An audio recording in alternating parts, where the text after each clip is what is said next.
Chicos, un gusto. Cuando le pidan una interconsulta, va a ir ella. Ella trabaja nada más que de lunes a domingo, de domingo a domingo, y también los puede atender a la madrugada, o sea, le piden el teléfono, todo. Ojo que tiene novia, pero bueno, tiene novio, pero la vida de ella es mía.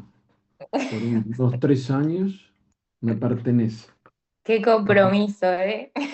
Sí, la verdad, yo no. Bueno, ¿todos son de clínica a clínica o...? Bueno, muy bien. Entonces, eh, la excusa es la identificación de alergias en la internación, pero evidentemente como que la internación básicamente es mucho, no es todo, pero es mucho, ¿no? Todo lo que es el campo de la alergia.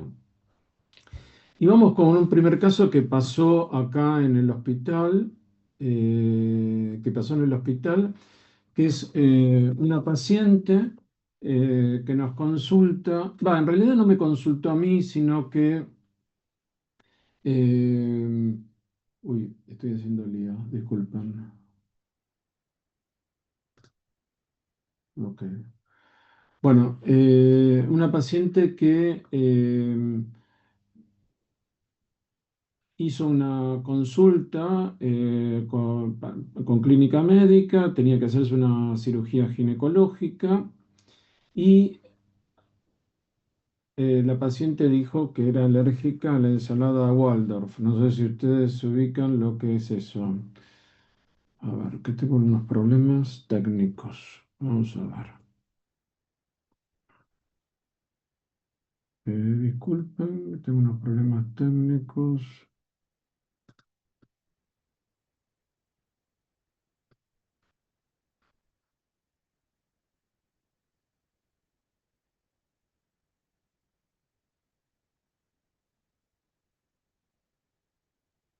Ok, me está saliendo. Ay, Dios. Ahí estás. Ah, perfecto. Ahí estamos.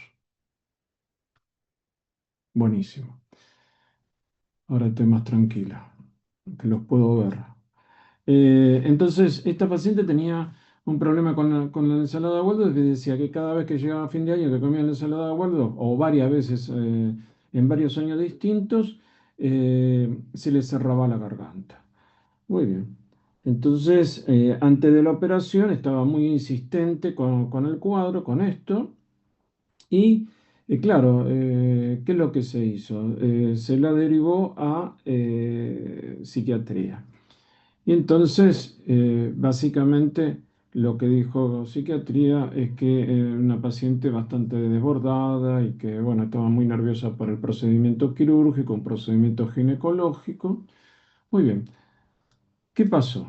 Eh, Fue a cirugía y hizo un cuadro de hipotensión, baja saturación, mala mecánica respiratoria, arritmia cerebral, colapso cardiovascular. O sea, esto es lo que le pasó a la paciente y no la habían tocado a la paciente, no la habían tocado.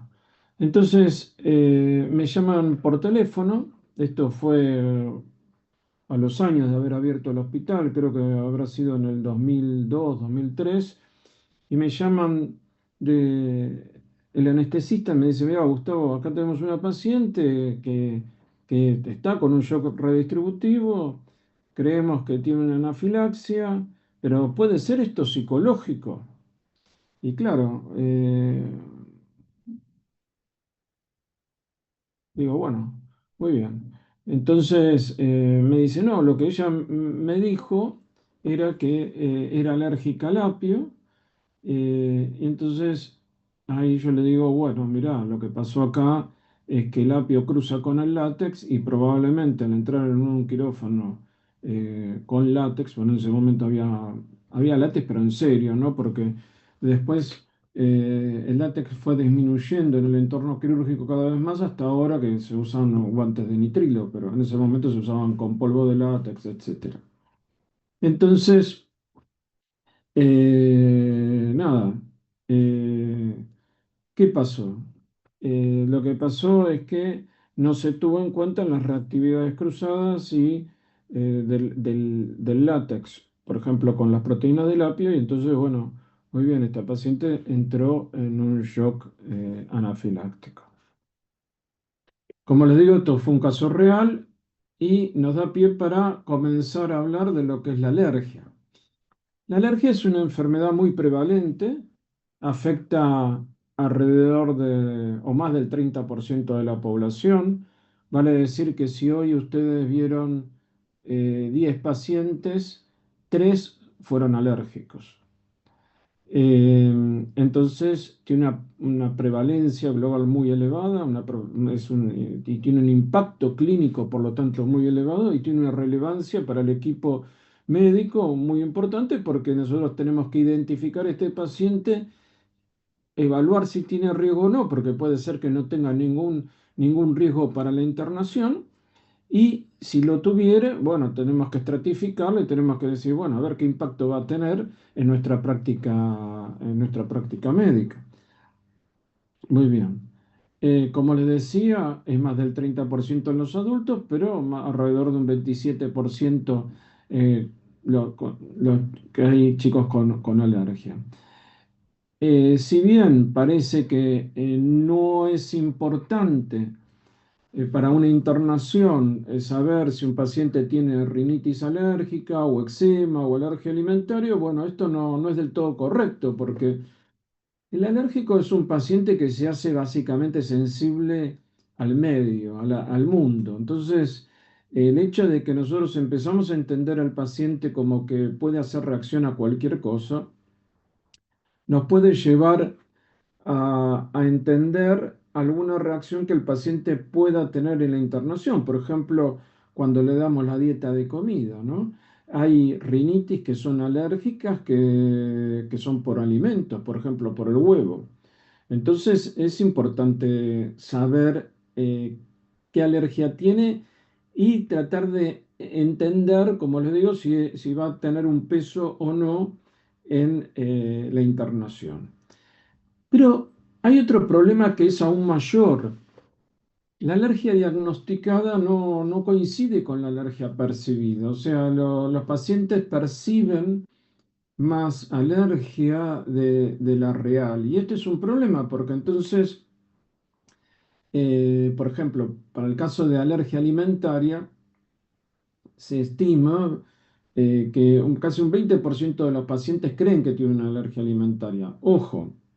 La alergia alimentaria es importante, es alrededor del 10% de los pacientes. ¿Qué quiere decir? Digamos, yo entiendo que esto es matemática básica, pero en este caso que es 10,8%, o sea, cada 10 pacientes por lo menos uno va a tener alergia alimentaria. Y si tiene alergia alimentaria, tenemos que ver si esta alergia alimentaria puede afectar a nuestro paciente. Por ejemplo, el Propofol tiene soja.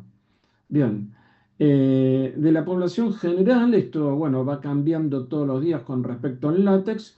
Alrededor del 4,3% de la población general tiene alergia al látex, eso es un porcentaje bastante alto. Y también lo que hay que tener en cuenta con el látex, que esto es muy importante, que el 30% de los pacientes tienen una sensibilización al látex, pero no tienen una alergia verdadera, una alergia clínica constatable.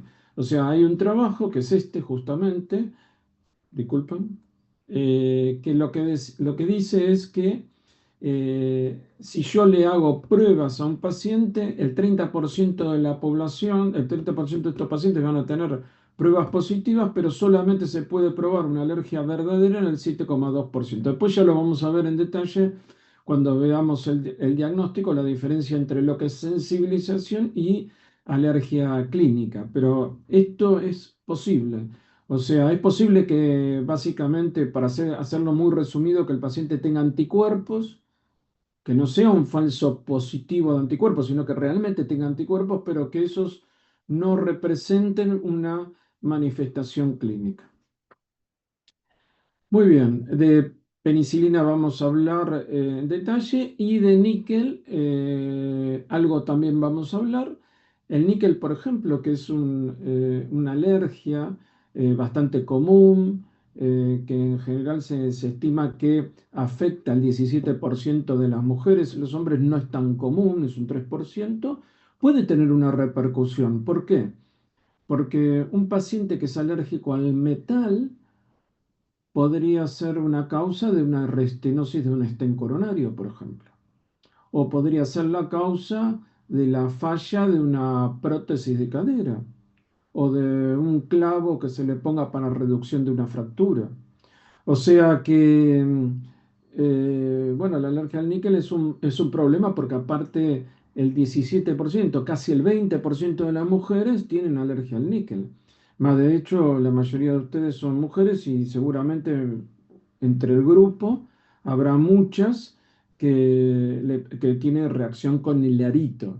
Y el arito trucho, la reacción puede ser básicamente por el níquel o por el bicromato. Hay otros materiales, pero en general es por esto.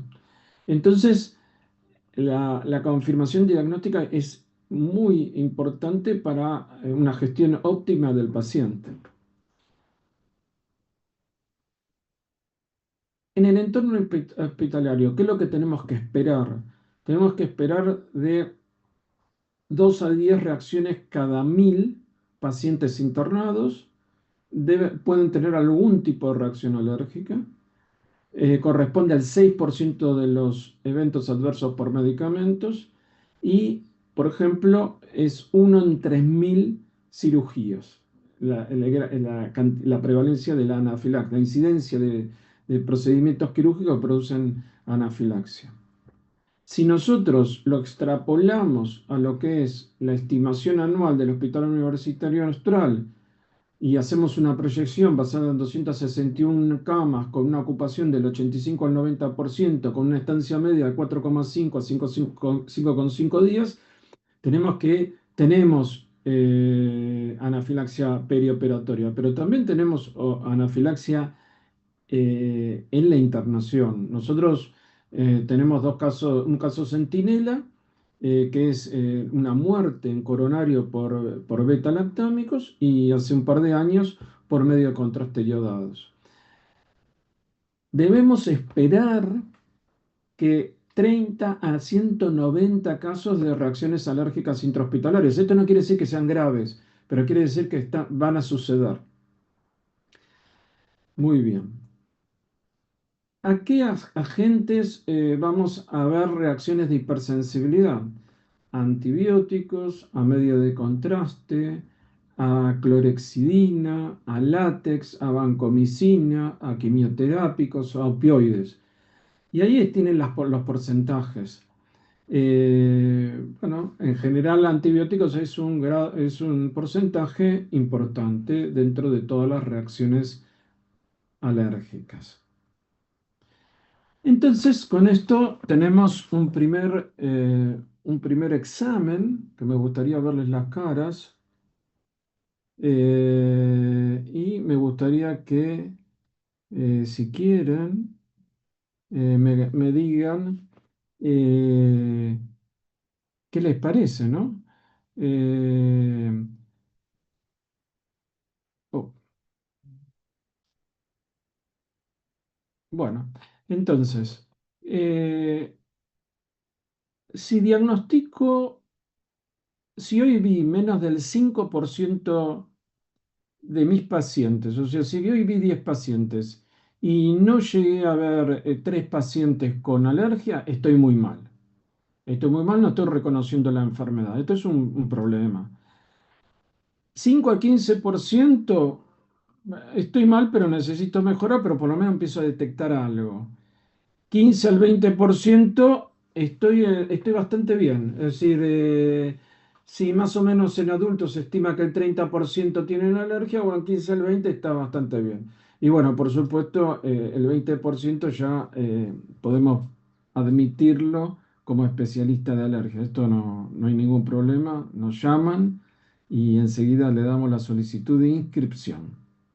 Bien, una de las cosas que ustedes van a ver en internación es este tipo de cosas.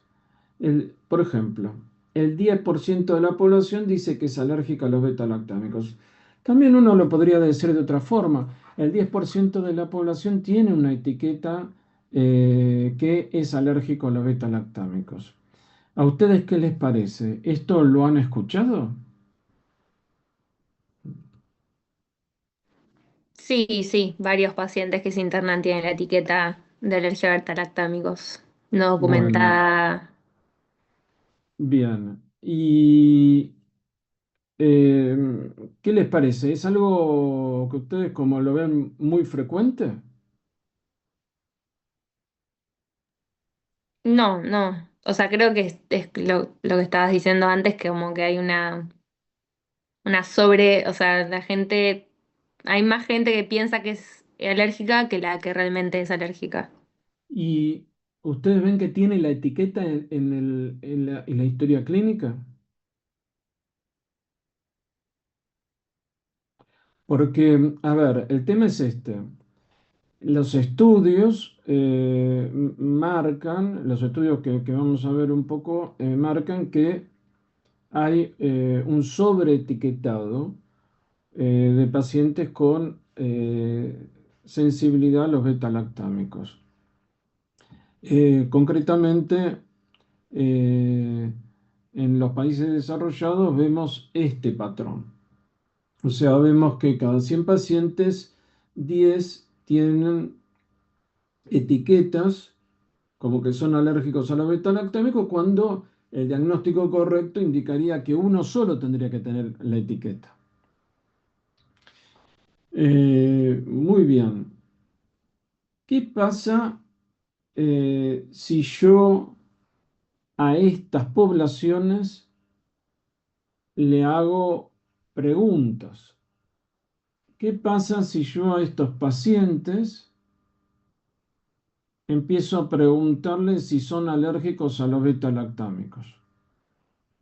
Vamos a poner una situación. Usted tiene una beca, fueron a Estados Unidos, el paciente este le dice, uy, se me fue. El paciente este le dice, tengo alergia a los beta-lactámicos, tengo alergia a la amoxicilina. Bueno, lo más probable es que este paciente no tenga una alergia, pero esté rotulado como tal. Lo mismo que este. Ahora, este sí, este que tiene la X acá es una alergia verdadera o está representado como una alergia verdadera. Este no, este no, este no, este no, este no tiene una alergia. Bien, esto es lo que pasa en Estados Unidos. Vamos a poner a simplificarla. ¿Qué pasa si uno tuviera un etiquetado correcto? O sea, que este paciente es el paciente que realmente es alérgico a la penicilina. Bueno, ¿qué pasa si nosotros estamos en un ámbito hospitalario donde solo el 1% de los pacientes dicen que es alérgico a la penicilina? Desde un punto de vista estrictamente estadístico, entiendo que la medicina no es solo estadística, pero desde el punto de vista estadístico uno podría decir, en este grupo, en el grupo de Estados Unidos, si el paciente me dice que es alérgico a la penicilina, o a la amoxicilina, yo no le tengo que creer, básicamente porque de 10 personas que me van a decir que son alérgicas, solo uno va a ser verdadero. Ahora, si yo le hago la pregunta a este paciente que tiene un diagnóstico correcto, que es el 1% de la población hospitalaria en otro país, en otra región, a este paciente le debería creer nada más que por un tema estadístico. No sé si me explico con lo que estoy diciendo. Sí, sí, se entiende. Bien.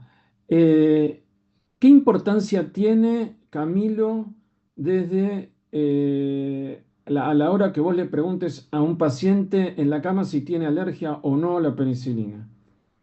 Vos le preguntás, le decís, ¿usted tiene alergia a la amoxicilina? El tipo te dice que sí. ¿Vos qué pensás? Bueno, ¿Es cierto o no es cierto? Nada más que con eso, no vamos con ninguna otra sí, pregunta. no, sino que me ha pasado que la gente ha dicho que sí y realmente dicen, no, yo la tomé una vez cuando era chico y me pasó algo y no son capaces ni siquiera de decir qué fue lo que pasó y realmente uno duda 100% de que sea real. Y pues para evitar Bueno, inconvenientes uno dice, bueno, toca creerlo y lo anotamos en la historia clínica. Pero la verdad yo no mucho les creo. bueno, yo Camilo como vos no le creía. Y pongo pasado, porque ahora le creo a la estadística. ¿Qué quiere decir esto? Nuestra experiencia en el hospital es que la mayoría de los pacientes que dicen que sí son alérgicos. Y esto es un tema. Esto es un tema, esto es un tema no menor, no menor. Por ejemplo, nosotros hemos tenido pacientes que nos han dicho, me hicieron una prueba a la penicilina y me salió positivo. Pero tú, ¿tiene algún síntoma, pim, pum? No, no tengo, no tengo, no recuerdo, no tengo. De hecho, fue el caso de una paciente que era jueza de Zárate Campana, operación ginecológica también. La paciente dice, yo soy alérgico a la amoxicilina. ¿Por qué? No, dijo soy alérgica. Entonces lo notaron como que era alérgica, lo denunció. El anestesista le administra una cefalosporina, hace una anafilaxia, no la pueden operar y va derecho a terapia. Cuando yo le interrogo, le pregunto, bueno, pero ¿cómo fue? Fue por una prueba que me hicieron. ¿Pero alguna vez tuviste reacción? No. O sea, que no cumplía con ninguno de los criterios. Evidentemente, claro, como estas reacciones pudieron haber pasado mucho tiempo atrás, el paciente no tiene la precisión de lo que le pasó. Entonces, en principio, a veces es difícil que el paciente recuerde el detalle que nosotros necesitamos para hacer el diagnóstico. A veces pasó de chico. Muy bien. Entonces, ¿qué pasa? Como este paciente en nuestro sistema hospitalario está más cerca al 1%. Nosotros el paciente que nos lo dice por ahora, le tenemos que creer. Ahora, ¿cuál es el problema que vamos a tener en un futuro si no etiquetamos bien? Que nos vamos a ir transformando más como los países desarrollados, cada vez vamos a tener más pacientes con etiquetado y ahí sí vamos a tener un problema de que cuando nos digan que es alérgico a la penicilina o a la amoxicilina, va a tener un sobrediagnóstico. No sé si me expliqué. Bien, vamos a ponerlo con un ejemplo claro. Acá, esta es una herramienta que fue diseñada justamente porque hubo un problema muy grande de resistencia bacteriana y aparte de que te inmoviliza el hospital. Entonces, ¿qué es lo que hicieron los países desarrollados? Desarrollaron este tipo de herramientas. Una, la PenFast. Entonces, nosotros vamos a aplicar el PenFast para el paciente con alergia a la penicilina de nuestro ámbito. Bien, entonces la primera pregunta es, usted dice ser alérgico a la penicilina. Acá a la derecha le pongo lo que contestó el paciente. Dice, sí, soy alérgico a la penicilina. ¿Se le diagnosticó hace 5 años? Sí, hace más de 5 años. Y yo lo puse ridículamente hace 5 años y un día, ¿sí? Porque en realidad eh, la clave acá te dice si la reacción fue 5 años o menos, ¿no? Digamos, bueno, acá 5 años y un día, 6 años, lo que ustedes quieran. Es un poco más de 5 años. Quiere decir que esto fue contestado como no. ¿Tuvo anafilaxia o angioedema? ¿Ustedes se imaginan preguntarle esto a un paciente? Bueno, es imposible. Pero ¿se imaginan preguntarle los síntomas a un paciente y que un paciente nos pueda decir si tuvo criterio de anafilaxia? Más, yo no lo voy a hacer porque, bueno, justamente es motivo de esta clase, pero si yo le pongo a ustedes los criterios de anafilaxia, muy probablemente más de uno no lo sepa con precisión, menos el paciente. Claro, ustedes me pueden decir, bueno, pero yo le puedo decir si se brotó, si no sé, sí, pero a ver, yo también estoy viejo, no me acuerdo dónde dejé el auto en el supermercado. Cuando entro al supermercado y que tardaré 15 30 minutos, imagínense 5 años, no me acuerdo ni cómo me llamaba hace 5 años, ¿no? Lo mismo pasa con el paciente, o sea que esto hay que tenerlo muy en cuenta. La otra cosa es, ¿presentó una reacción severa? Bueno, la reacción severa es difícil Ustedes saben qué es severo y qué es leve. Hay gente que carga bolsas en el puerto y lo que es severo es que se tenga que transformar como el increíble Hulk. Y otra persona que es que no, que siempre está entre algodones, que le salió dos ronchitas y ya le cree que es severo. O sea, ¿qué es severo y qué no es severo? Bueno, es difícil. Le digo que esto es difícil.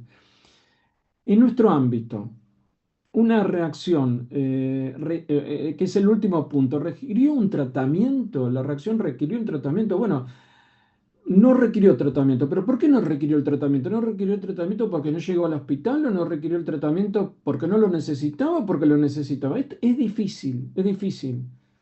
Entonces, la validación de este sistema, le vuelvo a decir, sirve para poblaciones probadas. Y esto es lo que dice el sistema.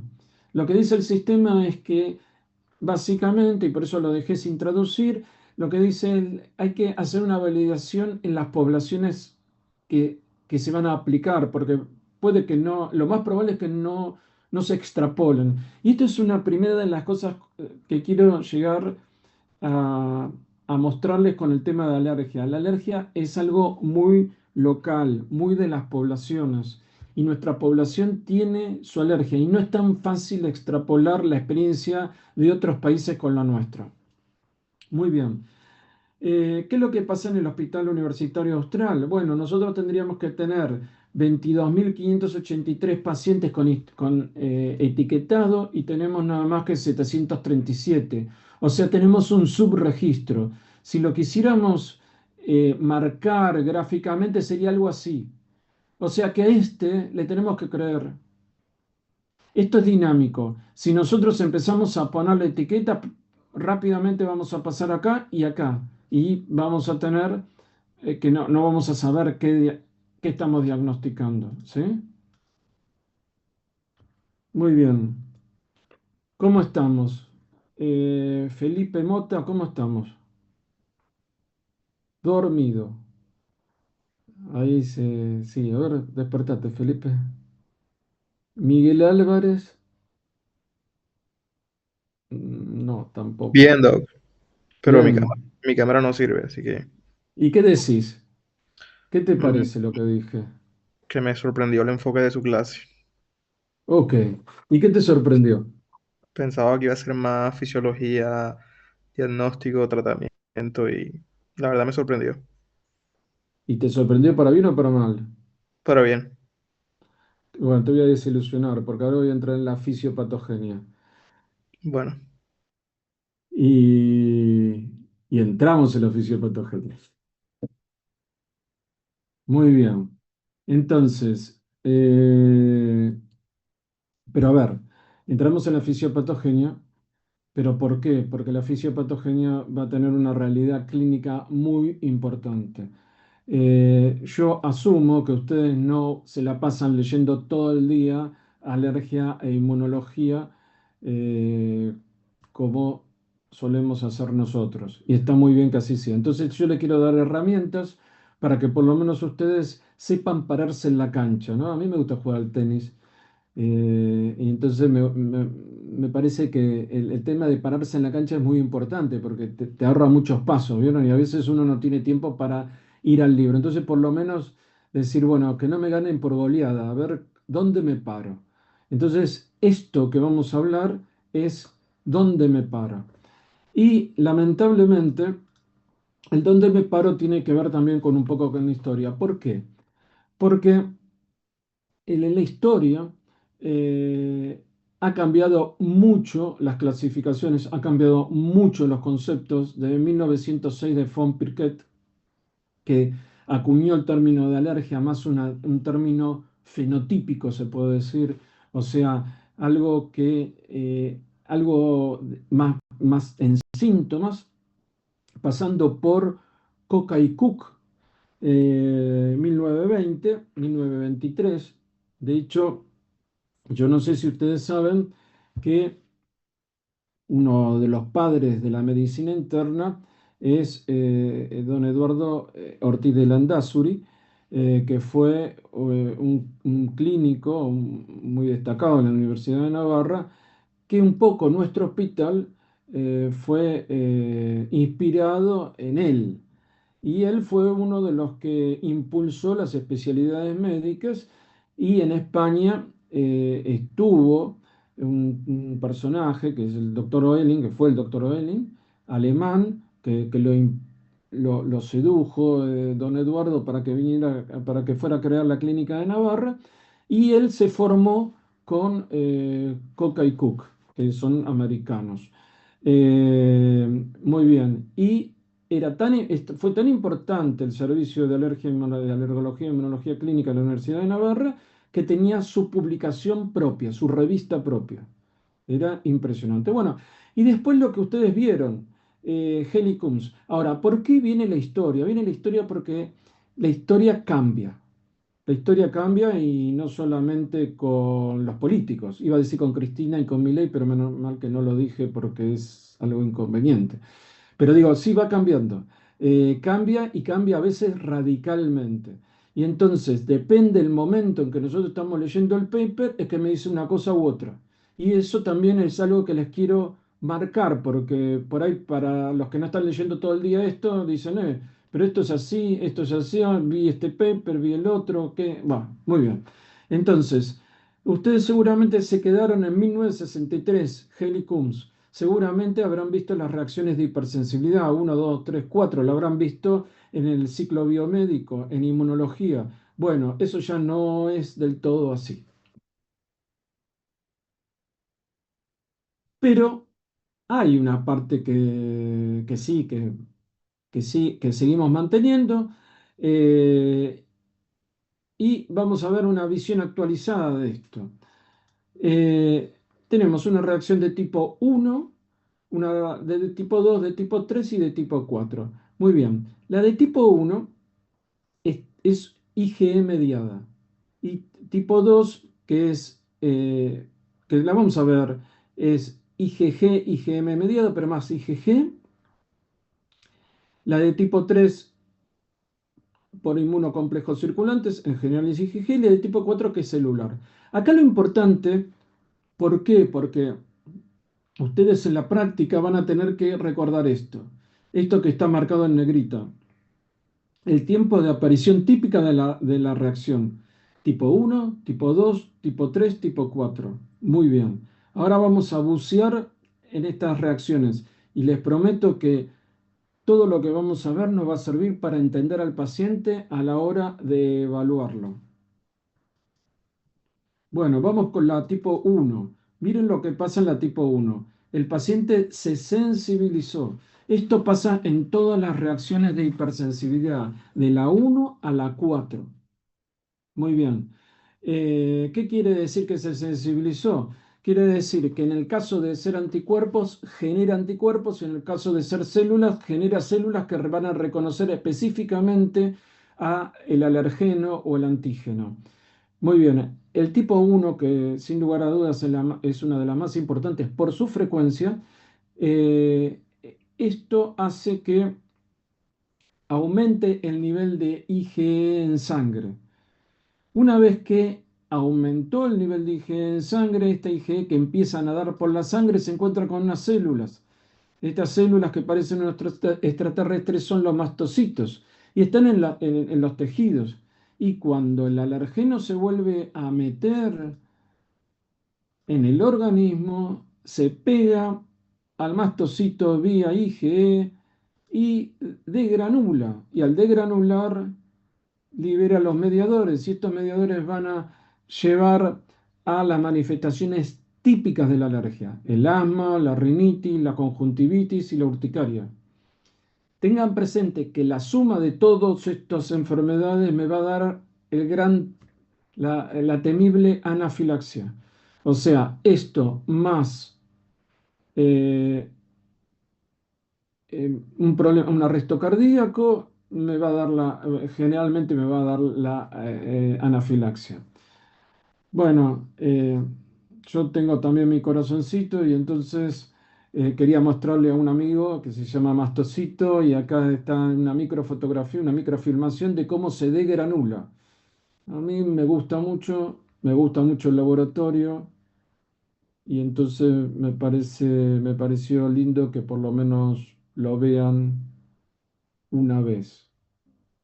Estoy desilusionando al que me dijo que quería algo clínico, pero ahora vamos a lo clínico. Bueno, entonces, cuando se degranula el mastocito, aparece la histamina. Y la histamina, junto con la histamina, aparece otra sustancia, que es la triptasa. Y acá vamos. Entonces, con la triptasa, nosotros la podemos medir en sangre. ¿Y por qué la medimos en sangre? Porque es expresión de la liberación mastocitaria junto con la histamina. Alcanza el pico máximo a los 60-90 minutos. Entonces, ni bien nosotros detectamos que el paciente está ante un problema anafiláctico, por ejemplo, yo no sé si es un shock por una infección o por una anafilaxia, podría comenzar a medirle la triptasa y ver a los 60-90 minutos, a las 2 horas, si me aumenta. Si el valor de la triptasa aumenta, es 92,6% de predictivo de que estamos ante una reacción anafiláctica. No es menor el tema, es muy importante. Más, eh, si se puede hacer post-mortem. Hubo una paciente que falleció por un biológico, que era una paciente con un trasplante renal, se le dio un biológico, estaba con un acceso asmático, lamentablemente, pues tenía un valor de triptasa basal elevado, y después se le midió la triptasa post-mortem y estaba elevada. O sea, que quiere decir que el biológico le aumentó la triptasa ya sobre una triptasa elevada. Muy bien, la histamina no se usa porque tiene una vida media muy corta y hay que agarrarla muy como al vuelo. Entonces, a veces se pueden medir los metabolitos, pero realmente es algo que no se hace. Bien, eh,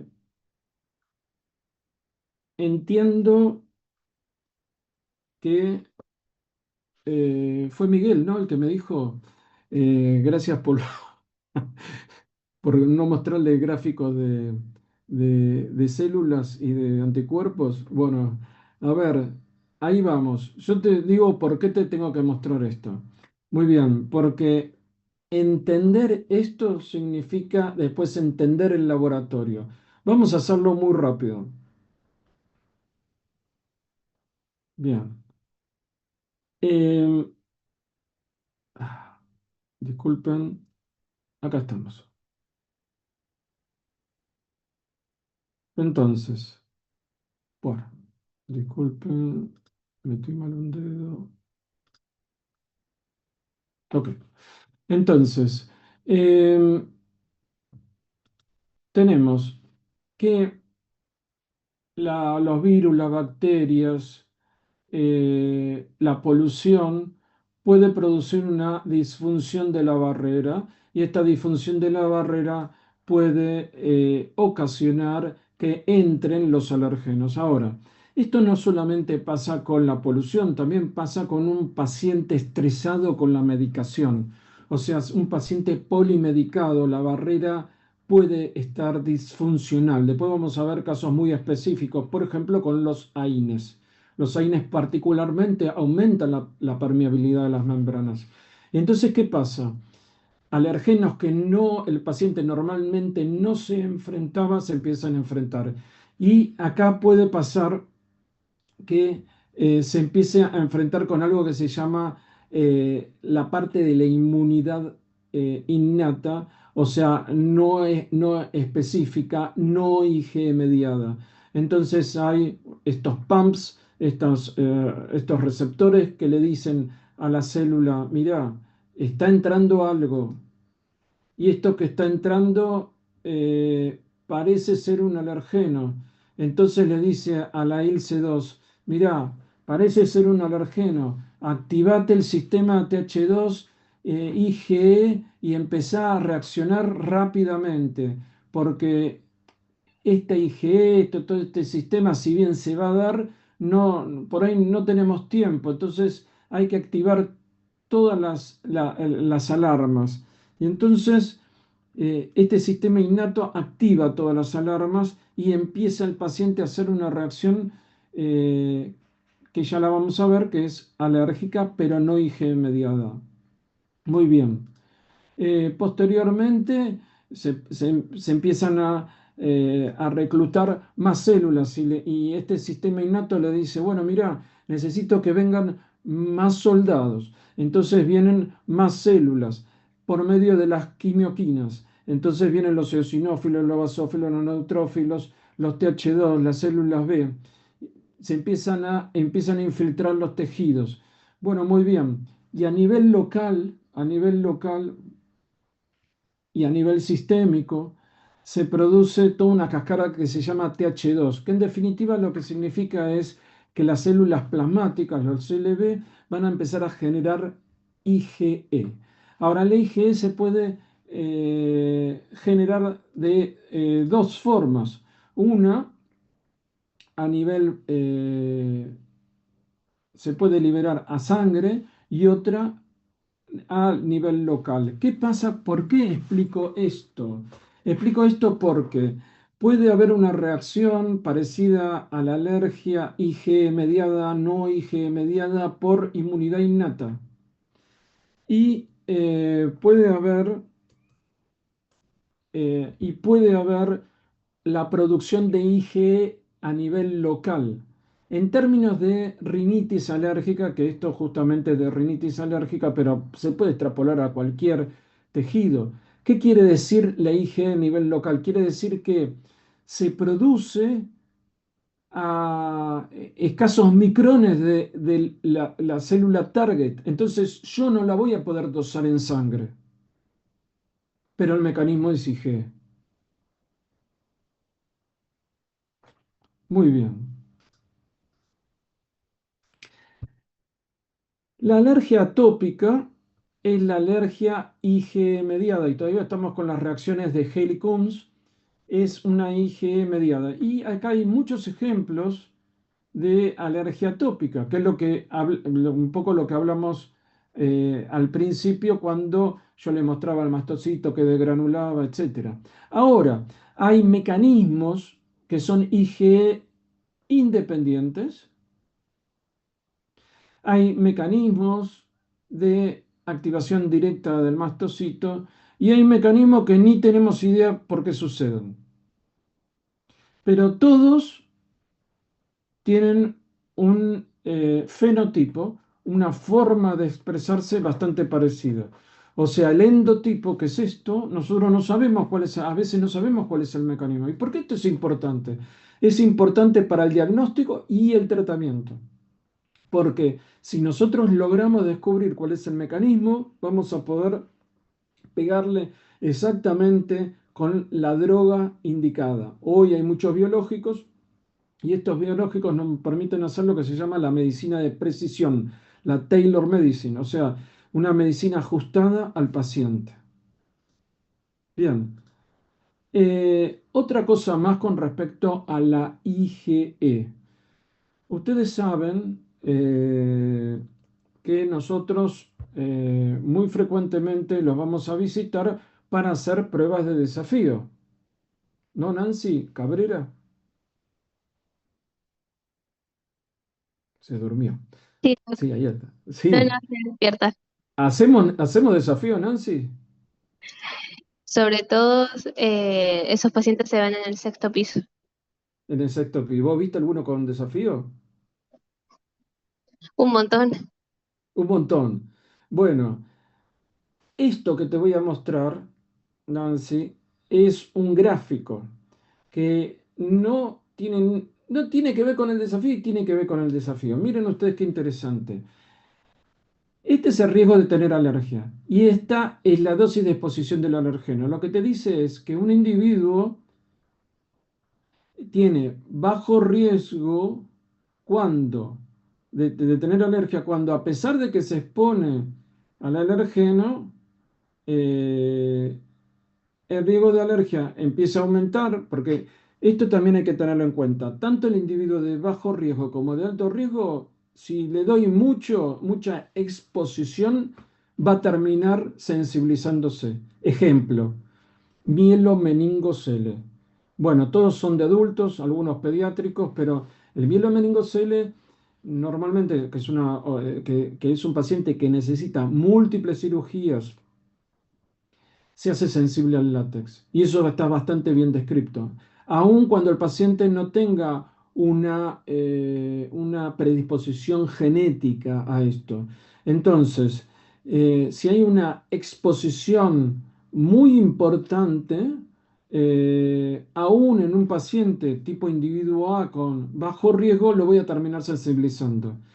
Esta curva, si fuera una maestra, también nos enseñaría que no solamente el paciente a mayor cantidad de alergeno se va aumentando riesgos de alergia, sino, Nancy, ¿qué pasa cuando sigo aumentando la cantidad del alergeno? Fíjate la curva. Nancy ¿Aumenta Cabrera. el riesgo de alergia o no? Y, De, pero mira, llegamos hasta acá, ¿no? Acá empieza a aumentar.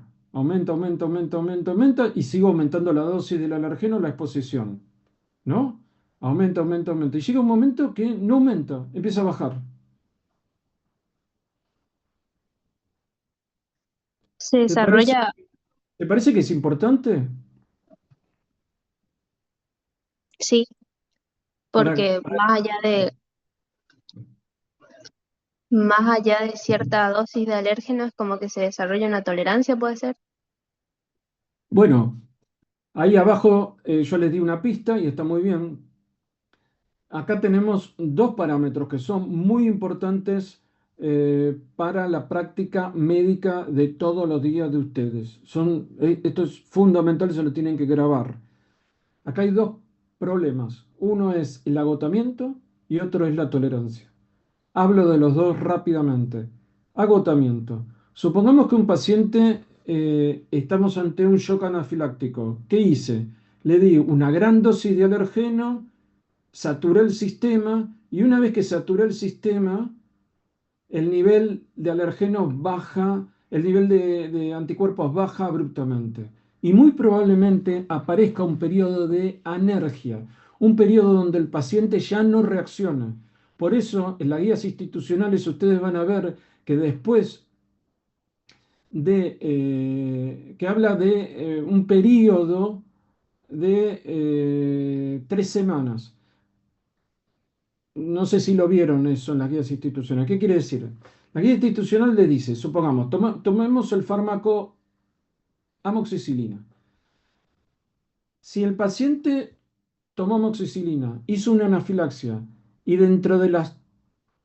después de las 3 semanas, vamos a poner a los 2 meses, vuelve a tomar amoxicilina y hace una reacción, nosotros no tenemos duda que esta reacción fue por una alergia, o no tenemos duda, o casi no tenemos duda. Ahora, si el paciente tomó la amoxicilina, la segunda toma de la amoxicilina fue antes de las 3 semanas, entonces ahí podemos tener dudas. ¿Por qué? Porque el sistema se agotó y al haberse agotado el sistema, puede ser que no lo hayamos detectado por agotamiento, no porque realmente el paciente perdió la sensibilidad. Eh, Delphi, amiga de Mateo. Hola, ¿cómo va? Bien, ¿y vos? Muy bien. ¿Qué te parece? O sea, no lo termino de entender si soy sincera. Perfecto, para eso estamos.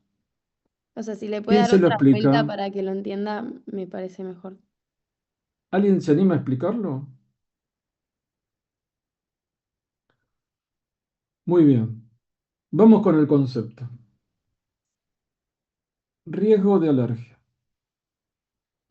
En la medida que aumento la dosis de exposición del alergeno, el riesgo aumenta. Ejemplo, vivo en una casa llena de polvo. Cada vez más polvo, más riesgo. Cada vez más polvo, más polvo, más polvo, más riesgo y más reacción. Ahora, llega un momento que el sistema se satura. y por más que esto siga aumentando, el polvo sigue aumentando, llega un momento que ya el organismo no reacciona más. Esto es el principio por el cual nosotros usamos las desensibilizaciones. Agotamos el sistema inmunológico.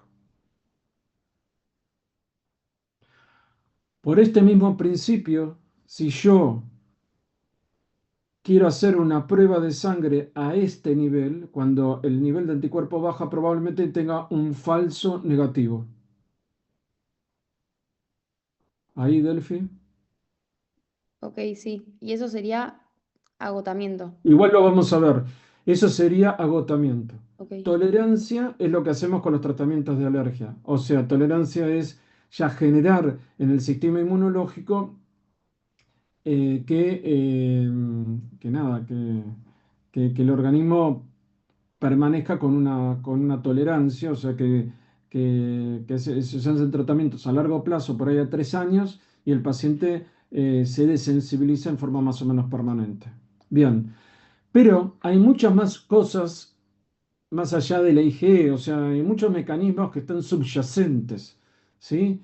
Entonces, eh, nosotros vemos que hay muchas reacciones que parecen IgE, pero que no son IgE, y entonces encontramos que el sistema es mucho más complejo.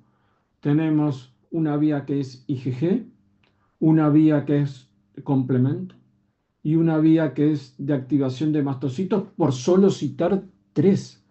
No es que estoy citando todas, estoy citando algunos.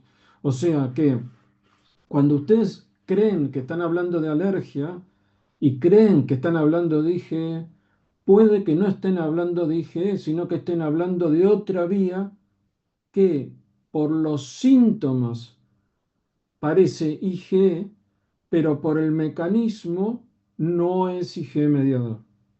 Y esto tiene muchas implicancias médicas directas, que ahora yo les voy a explicar. Paula Andrea Navarrete. La maté. No. No. Evaristo. Evaristo, sí, estás despierto, Evaristo. Sí, Evaristo. Sí, perdón, Contame. se me había ido internet. Ahí está. No, no te hagas problema. Vamos con Miguel Arlevarez. Dígame, Doc. ¿Qué te parece esto que te dije de las tres vías distintas?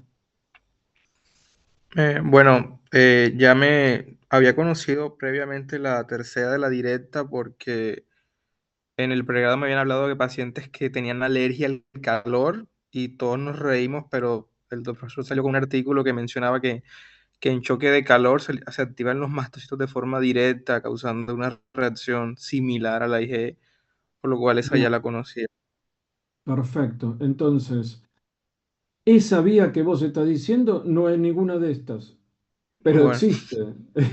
O sea que estas yo las puse porque tienen una repercusión en la clínica directa. Entonces ahora vamos a ver por qué la seleccioné. Pero bueno, entonces vamos a analizar estas tres y por qué tiene importancia en la internación. Muy bien, la primera es el primer escenario que, bueno, no tiene importancia porque no hay reacción. O sea que, como acá dice, no hay anafilaxia. O sea que la IgG puede actuar como anticuerpo bloqueador de la respuesta inmunológica. Entonces, esta mucha importancia no le vamos a dar. Ahora, puede haber una anafilaxia mediada por IgG, donde el mastocito está acá pintado, no tiene nada que ver. Y es una reacción por otras células y hay otro mediador que es el PAF, ¿sí? Y después tenemos como cosa muy importante que la IgG está muy alta para este tipo de alergeno. Y después tenemos otra, otra cosa que es importante, que es la vía mixta, donde tanto la anafilaxia se da por vía IgG e IgE. Acá, cuando hablamos de una vía IgG, necesitamos una alta cantidad de alergeno para desencadenar la respuesta. Y eso nos va a dar la pista de cuál es el agente causal. Pero bueno, eh, esto es una integración con todas, la clásica, la IgG, la vía de complemento y la activación directa, que por supuesto la vancomicina, ustedes la conocerán bastante bien, el síndrome de Redman, ¿no? Que tan frecuentemente lo vemos. Y bueno, entendamos un poco de qué se trata todo esto. Bueno, como yo les había dicho, está la IgE clásica, está la IgG, que necesita una alta dosis de antígeno, y tenemos una que es vía anafilotoxinas, que es por el complemento, y otra que es por estas siglas raras, que es MRGPRX2, y todas o alguna de ellas puede desencadenar en una anafilaxia sistémica. Y en cada una tenemos una forma de diagnóstico y una forma de tratamiento distinta. Bien, ahora, a la hora de la verdad, ¿cuándo podemos sospechar cada una? Bueno, por ejemplo, la primera, la IgG, la podemos sospechar cuando estamos ante una infusión endovenosa a alta dosis de un fármaco. ¿Qué tipo de fármaco? Por ejemplo, un biológico, un Destran, un Espensor, ¿sí? Eh, ¿Y qué es lo que tenemos que esperar? Lo que tenemos que esperar es que la reacción sea mediada por PAF, que es el factor activador de plaquetas. ¿Y esto cómo se ve en el paciente? Se ve como que más que cutáneo respiratorio es hemodinámico, o sea, es un colapso hemodinámico severo, sin tanto manifestación cutánea. La IgE clásica, el paciente se pone rojo. O sea que esto es un primer diagnóstico que a veces lo vemos en la guardia. Es decir, el paciente, si alguna vez me vieron en la guardia, lo primero le pregunto a la persona de guardia, ¿está rojo o blanco? Si está blanco es para Horacio Fernández, digo que es un problema cardíaco, si está rojo es para mí. Es decir, es un exceso de simplificación, pero bueno, más o menos es así. Pero en esta está el exceso de simplificación, acá está la falla, porque en esta, por ejemplo, el paciente puede no estar rojo y sí tenemos una falla hemodinámica, pero lo que pasa es que le dimos una infusión y entonces empezamos a entender qué es lo que pasó. Bueno, la segunda, si la vía es complemento, eh, bueno, hay medicamentos que son como sospechosos, y estos son los oncológicos liposomales, la hemodiálisis, el uso de protamina, que llevan a lo que se llama tormenta de anafilotoxinas, que es vía del complemento. O sea que si le doy este tipo de medicamentos, hay que sospechar que lo tiene. Y la tercera, que es la que ustedes ven, la habrán visto muy frecuentemente, que es una reacción directa que puede ser por la activación de los mastocitos, ya sea por vancomicina, opiáceos, relajantes musculares. Bueno, ustedes relajantes musculares tanto no van a ver. Muy bien. La vía del complemento, Micaela Estrada, ¿te parece que puede ser interesante? ¿Vos puede ser que la veas esa vía y cuándo la podrías pensar? Hace una hora que estoy hablando yo. Claro, los maté. A ver si le avisan a Micaela Estrada. Sofía Baraja. No. Bueno, Baristo, ya saliste, así que te pregunto a vos. Me parece que el resto está. Bueno, ¿a vos qué te parece? ¿Te parece que la vía del complemento puede ser importante? Y yo creo que sí. Me parece que tenerlo en cuenta en ese tipo de pacientes cuando cuando tienen ese tipo de Te voy a dar reacciones. un dato, te voy a dar un dato para que te parezca más importante. Bien. Eh, a ver, eh, mm, mm, mm, perfecto. Entonces, bueno, todo lo que es hemodiálisis la puede producir. O sea, todo lo que, o sea que es bastante importante. Neutralización de heparina, que no creo que se use mucho, pero se la puede usar, la puede producir. Pero el problema está con un excipiente que se llama polietilenglicol, macrogol. Este excipiente probablemente tengamos muchos pacientes sensibles a esto porque las vacunas contra el COVID tenían estos macrogoles.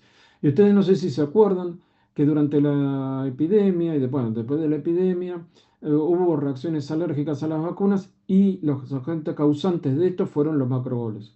Vale decir que si un paciente te dice, Baristo, mira, yo cuando me di la vacuna contra el COVID tuve ciertas reacciones, vos a la hora de darle una medicación, por ahí podés pensar que que le vas a administrar si le vas a administrar una medicación endovenosa que tiene polietilenglicol o un macrogol, puedes desencadenarle una reacción vía complemento.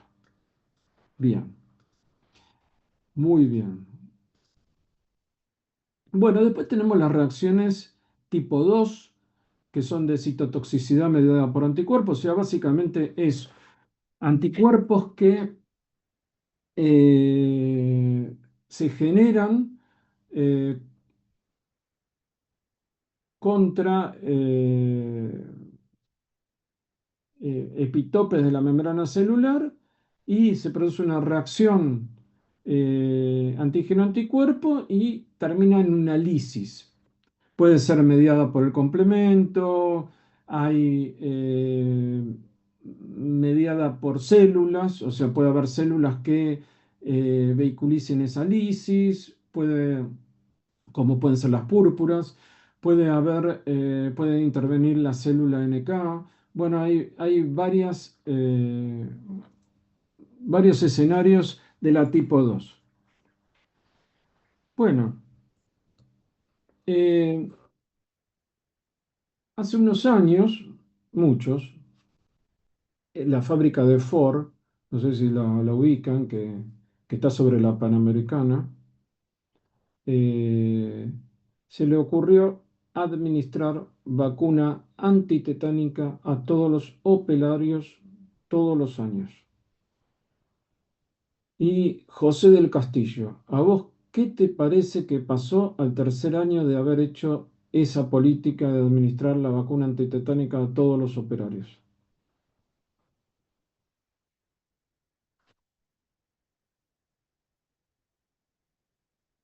José. Paula Andrea Navarrete, ¿qué te parece que pudo haber pasado? Bueno, no tengo suerte hoy. Yo creo que al exponerlos tantas veces a la vacuna los sensibilizaron y Lo empezaron a aparecer sensibilizaron. las alergias. Lo sensibilizaron con una reacción que se llama de tipo 3 o por inmunocomplejos circulantes.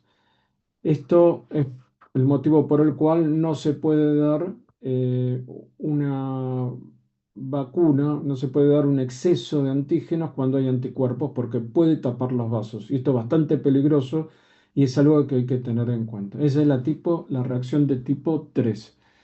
Te puede afectar la retina, te puede afectar el riñón, te puede afectar cualquier vaso pequeño. Bien. Y después tenemos la reacción de tipo 4. ¿Cómo vamos hasta ahora? ¿Están desfallecidos ya?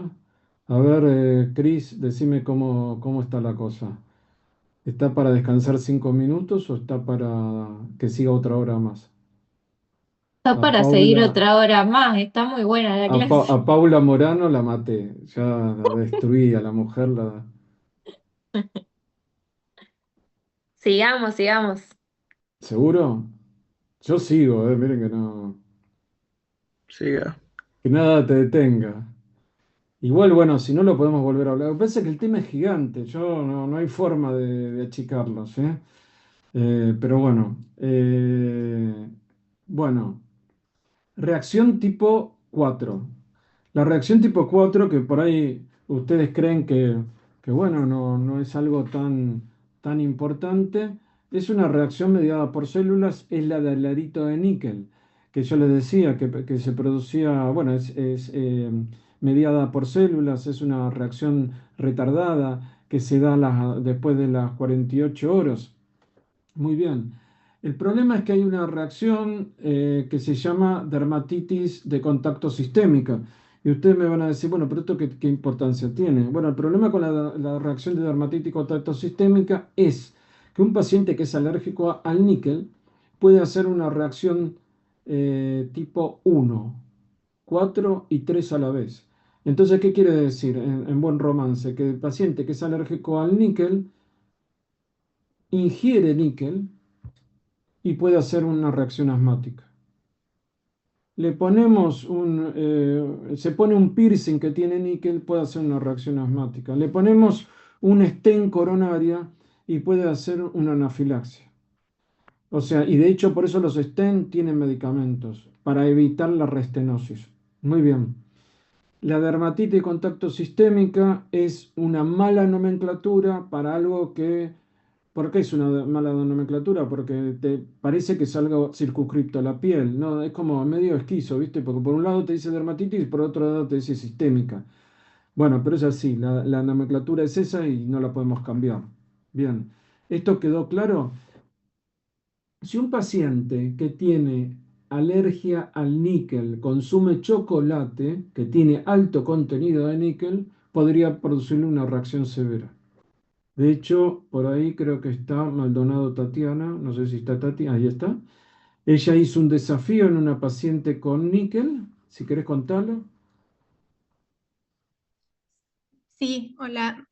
Sí, justamente hicimos un desafío en una paciente que tenía pruebas positivas para níquel con clínica de broncoespasmos a repetición. Hicimos el control de como el previo a la exposición a dieta alta en níquel y tenía, por ejemplo, la fracción de óxido nítrico exhalado elevada. Cuando hizo la dieta libre de alimentos con níquel, mejoró y cuando lo volvimos a exponer con extracto de níquel, enseguida hubo un cambio y tuvo síntomas, ¿no? Tuvo broncoespasmos y bueno, ahí evidenciamos y confirmamos que la dieta rica en níquel era lo que desataba la clínica de bronquial.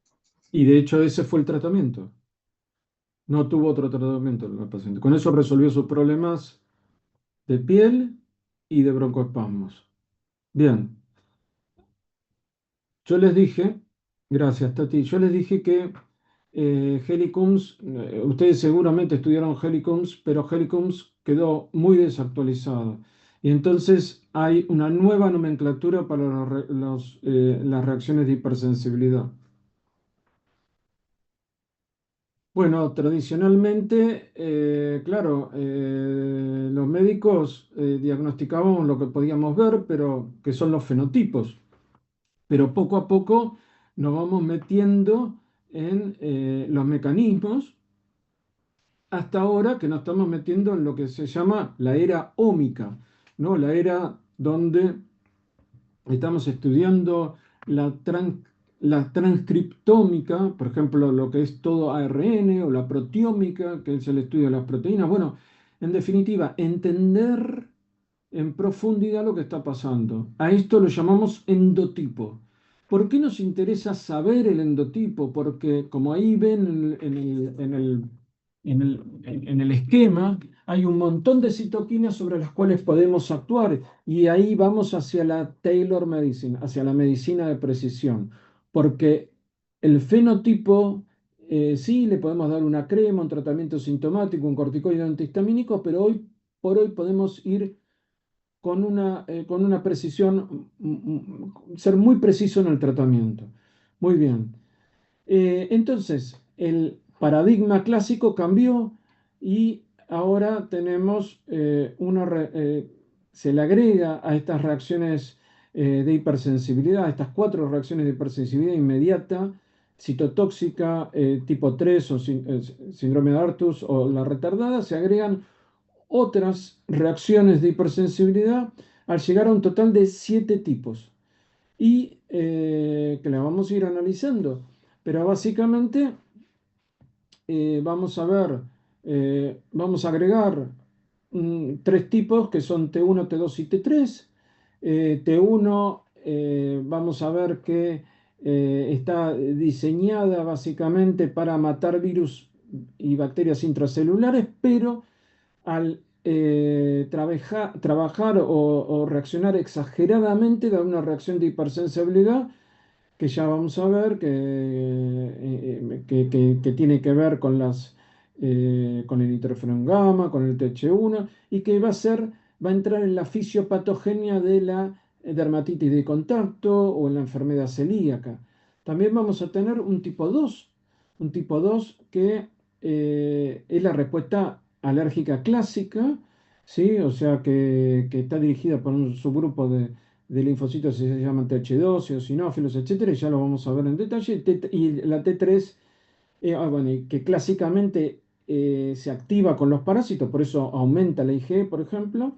Y la tipo 3, que es contra bacterias extracelulares y hongos. Pero este modelo también de reacciones de sensibilidad también habla de la barrera epitelial, de la disbiosis microbiana, de la inmunidad innata y de la disregulación metabólica. O sea, todo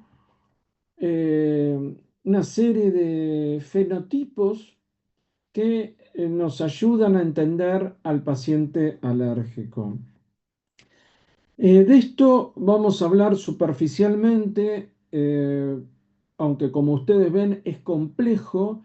Pero, por ejemplo, acá nosotros podríamos dar un anti-interferón gamma. Entonces, si yo tengo una dermatitis atópica, una enfermedad por rechazo por rechazo de injerto, etcétera, podría dar un anti-interferón o un anti-TNF.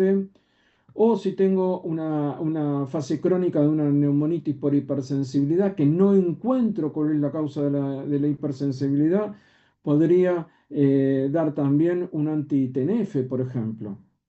Bien, ni que hablar de todo lo que es T2, que es muy estudiado porque es la gran prevalencia de alergia, o sea, es el 30% de la población, entonces los laboratorios ponen mucho entusiasmo en esto porque hay mucho recurso atrás. Entonces van a ver que hay anti-interleuquina 4, anti-interleuquina 5, anti-interleuquina 13, hay tratamientos específicos para asma de difícil control, dermatitis atópica, rinitis alérgica, esofagitis eosinofílica, todas herramientas que nos pueden servir. Y ustedes dicen, bueno, pero a ver, está bien, pero yo tengo el paciente internado, ¿para qué quiero esto? Y querés esto para no tener que darle corticoide, por ejemplo, en un shock séptico. Porque entonces vos le tirás un tratamiento muy específico y no tenés las contraindicaciones ni las reacciones adversas que tenés con un tratamiento sistémico. Bien, muy bien.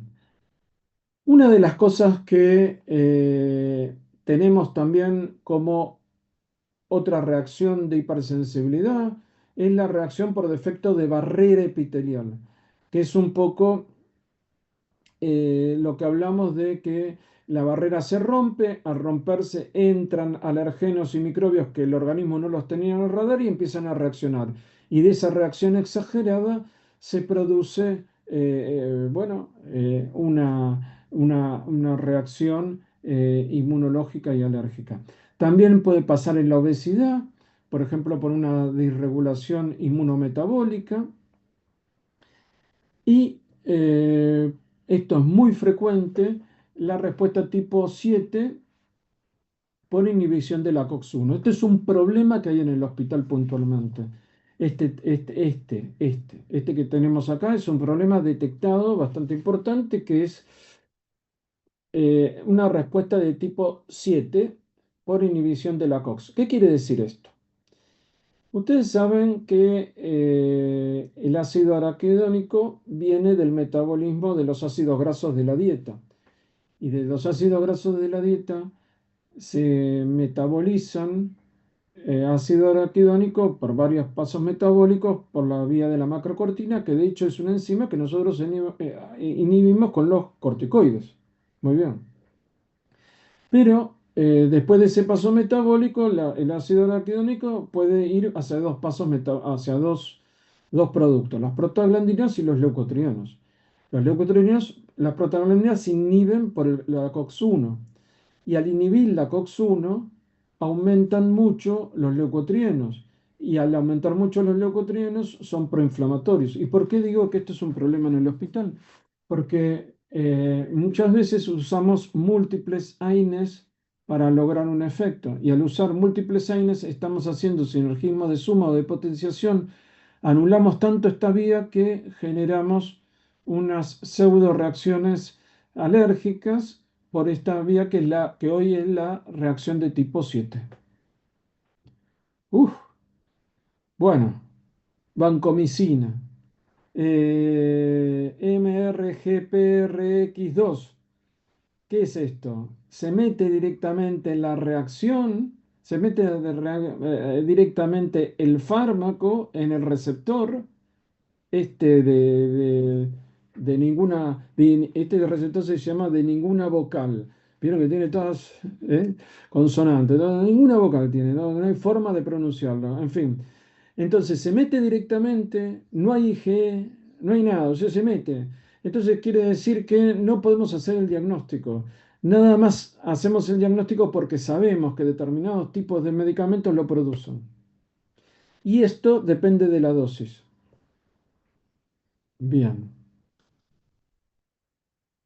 Muy bien, acá un poco la simplificación de todo. Entonces, lo que sacamos en cuenta ahora es que el futuro es entender el mecanismo y no solo el síntoma, porque eso nos permite entender de qué se trata todo esto.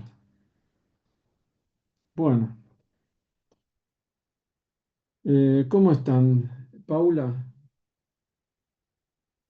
¿qué decís? ¿Se aguantan o se aguantan? Vamos bien, vamos bien. No estás por guardia, ¿no? No, no estoy posguardia. A ver si están despiertos, voy a hacer un llamado al azar. Manuela Villagrán. Hola Doc, sí, estoy acá. ¿Cómo anda, Manuela? ¿Todo bien? Muy bien. ¿Y qué es un alergeno, Manuela? Eh,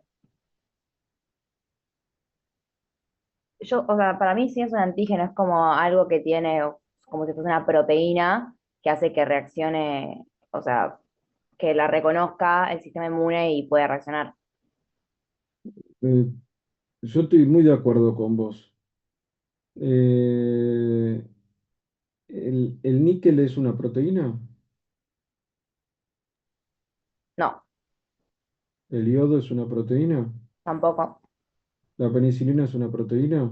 No, ¿Y produce una reacción? ¿Puedes comportarse como un alergeno? sí, ¿Por qué? porque puede ser o sea, lo puede reconocer el cuerpo y contra eso puede generar una reacción, se lo reconoce y puede, Bueno, lo que te quiero decir es que es importante desde el punto de vista que no pretendo que lo sepas, pero digo, lo que te quiero llevar es a la reflexión de que se tiene que unir a una proteína para generar, para hacer, es un apteno, que se tiene que unir a una proteína para que sea antigénico. ¿Qué te parece, Manuela? sí, mejor. Mejor. ¿Y qué te parece si te digo esto? Si el paciente está ante un cuadro de cierta gravedad, un cuadro inflamatorio, etcétera, estas proteínas son más susceptibles de pegarse a los medicamentos que cuando están en estado normal. ¿Qué te parece? ¿Cómo te suena esto? O sea, yo diría que sí, pero porque como ya pegó es como que aumenta la respuesta, como siempre. Bien, entonces es así y puede ser que fruto del estado inflamatorio del paciente se peguen más y después se despeguen. con lo cual el paciente por momentos tiene alergia y por momentos no tiene alergia. Ay, qué complicado que es esto. Bien. Pero la proteína es muy chiquita. Es tan chiquita que no se ve. Esto es un modelo molecular. O sea que si vos comparás con una bacteria y una proteína, la bacteria la ves al microscopio, la proteína no la ves ni con el mejor microscopio. ¿Sí? ¿Y esto por qué es importante? Porque la proteína entonces, si nosotros le tenemos miedo, si bueno, le tenemos miedo a Wanda, eso todo el hospital le tiene miedo a Wanda, ¿no? Pero digamos, si le tenemos miedo a Wanda por la limpieza de manos, por un bicho que es grande así, imagínense el miedo que le tenemos que tener a una proteína. Le tenemos que tener mucho miedo porque el paciente se puede contaminar con esta proteína. Y realmente pasa. Y es tan chiquito, pero es tan chiquito que contamina todo. Entonces hay que tener mucho cuidado con esto. A tal punto que un paciente que es alérgico al látex, el solo hecho de que el émbolo de la jeringa tenga látex puede estenosar la vía.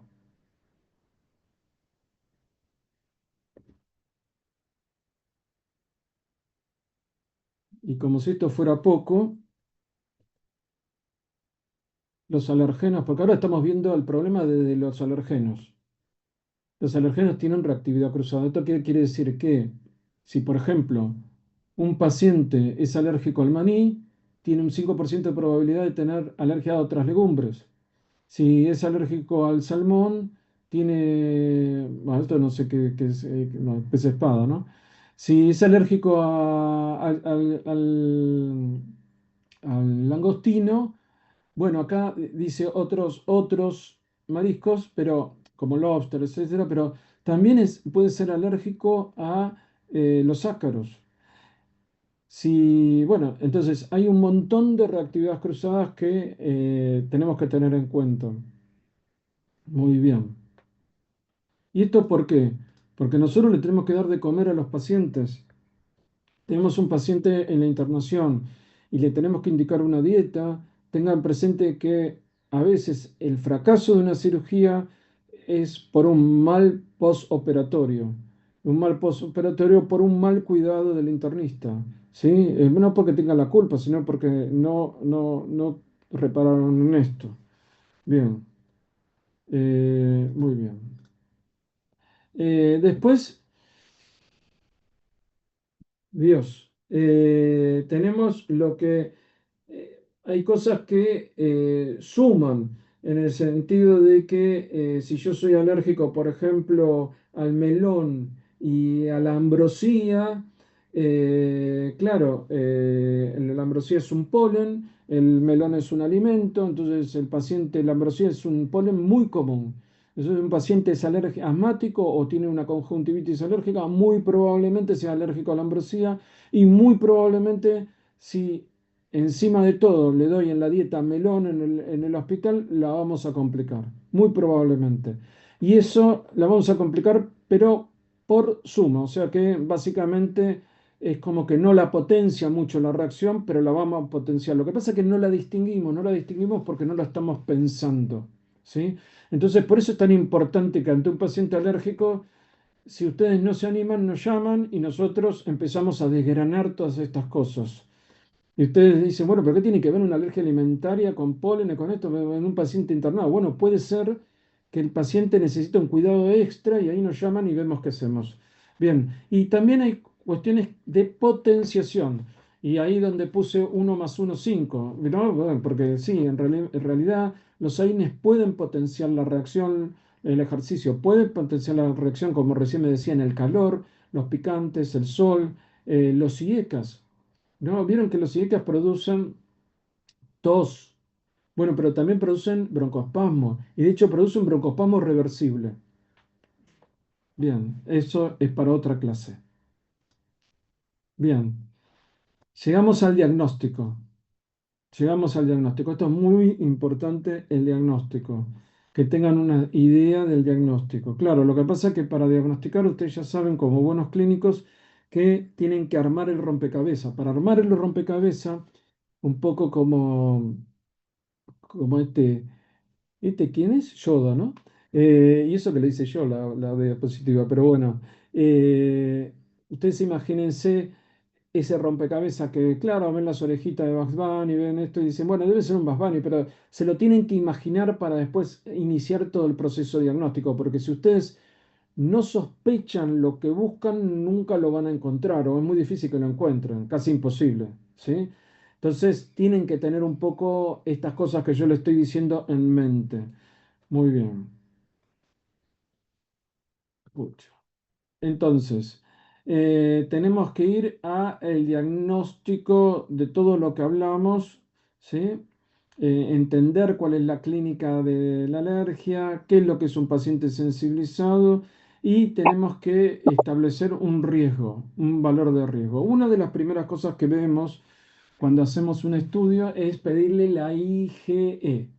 O sea, le pedimos IgE específica para esto, lo otro, lo demás allá. Muy bien. La IgE puede dar negativo. No confíen en los cut-off de la IgE. ¿Esto qué quiere decir? Si me da como valor positivo más de 0,35, si más de 0,35 de IgE es un valor alto, indiscutiblemente alto, pero si da más de 0,10, ya uno empieza con una clínica coherente, puede decir, bueno, quizás estemos ante un paciente con sensibilidad. ¿Sí? Muy bien. Eh, muy bien. El algoritmo de estudio es muy sencillo. En general, la alergia es una historia clínica detallada, las pruebas en el brazo que habrán visto y si no las pueden venir a ver cuando quieran, la determinación de IgE y la prueba de desafío. Bueno, las pruebas en piel no necesitan mucho más que explicación, pero sí es importante que sepan como clínicos evaluar la calidad del estudio. Evaluar la calidad del estudio en alergia es muy importante, puede ser muy básico, muy trucho. Entonces, ¿qué pasa? Si es muy básico, muy trucho, puede no diagnosticar. ¿Cuándo me doy cuenta si un estudio tiene calidad? Y bueno, básicamente, si no te escribió bien el informe, es difícil que tenga calidad. Tiene que tener nombre y apellido del paciente, tiene que tener número de historia clínica, tiene que tener número de análisis y tiene que tener una lectura, como ven acá, expresada en números. Esto es porque se hizo con algún sistema computarizado, con algún sistema electrónico, no una lectura a ojo. Cuando uno no ve todas estas cosas ya empieza a sospechar de que la calidad no es buena y si la calidad no es buena tampoco la interpretación puede ser buena. También se pueden hacer pruebas de parches en los casos que nosotros sospechemos de una alergia retardada, por ejemplo, a la amoxicilina. Hemos tenido un par de pacientes recientemente que sospechamos de una reacción retardada y tuvimos que usar pruebas de parches. Esta es otra cosa muy importante. La IgE total, el valor no expresa, no expresa gravedad. Es como la gonadotrofina coriónica humana sobre unidad beta. Por eso le puse el de ligeramente embarazada. Cuando ustedes saben que el punto de corte de la subunidad beta es determinado, o sea que más de tanto está embarazada, menos de tanto no lo está. Bueno, después hay patologías que, bueno, ustedes las saben mejor que yo, pero pongámoslo así, que más de tanto está embarazada. Bueno, la IgE es lo mismo, más de tanto tiene alergia, menos de tanto no tiene. No puedo hacer una medición con esto. ¿Y por qué lo extrapolo a la gonadotrofina coriónica humana subunidad beta? Porque no es que si sale muy elevada le salen 10 pibes. No, te sale uno. Esto es lo mismo. No es que si está muy elevado es muy alérgico. O tampoco si empieza a bajar el paciente mejoró. O sea, no sirve para monitorear la enfermedad. Y el otro problema que tenemos es que el 30% de los pacientes tienen un falso negativo. O sea que es un valor, un diagnóstico bastante complicado. Hay otros diagnósticos mucho más exactos que los usa el especialista.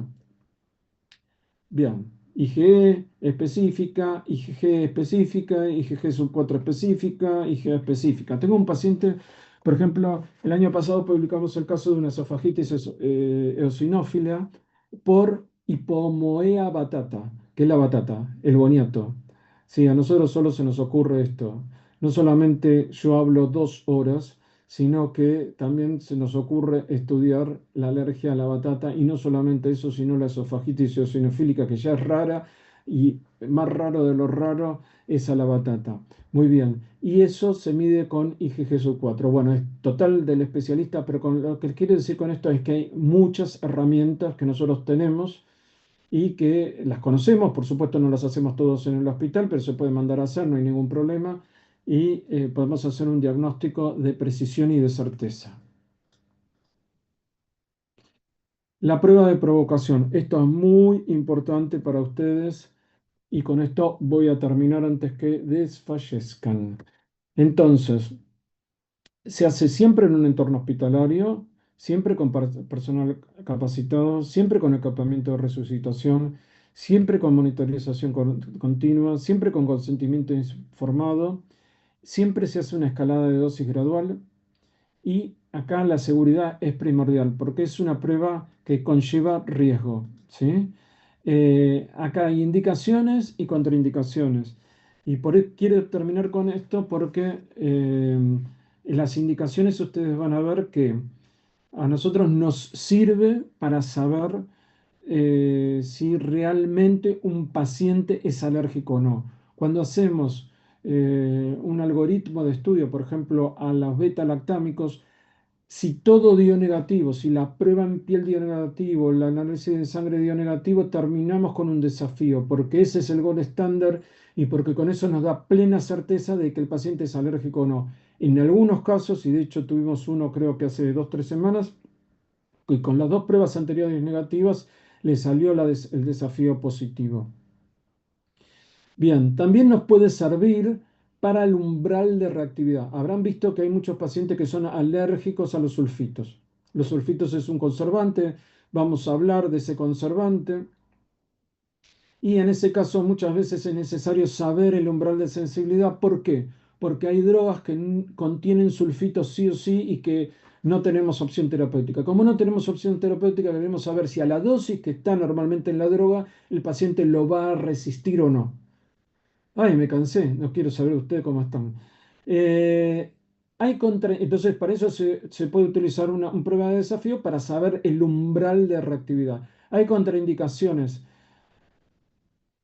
claro, por supuesto, contraindicaciones y contraindicaciones. El embarazo es una contraindicación. Ahora, si la paciente tiene sífilis, es alérgica a la penicilina y le tenemos que dar sí o sí penicilina, y bueno, ya lo hemos hecho. Tendremos que hacerle no un desafío, tendremos que hacerle una desensibilización a la penicilina.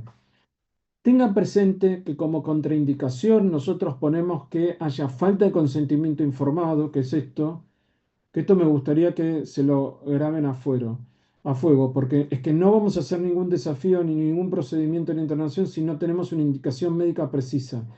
De última, los médicos que evalúan al paciente, los médicos tratantes son ustedes. Nosotros los vamos a ayudar en todo lo que podamos, pero la decisión la tiene que tomar clínica médica. Bueno, podemos tomar en conjunto, encantado, pero nosotros necesitamos que ustedes nos digan, mira, hemos evaluado todas las opciones, no nos queda otra, entonces necesitamos hacer un desafío o una desensibilización. Bueno, preguntas. Yo hoy justo me surgió una duda con una paciente que tenemos internada que es alérgica a los sulfitos. Y no sé, hablando de qué medicación indicarle, como es un excipiente, ¿está solo en ampollas o también en preparados de cápsulas, digamos? Porque siempre, o sea, la lista que tenemos de alergias de medicamentos con sulfitos justo son todos medicamentos en ampolla. Entonces no me quedó claro eso. Bueno, mire, los sulfitos pueden estar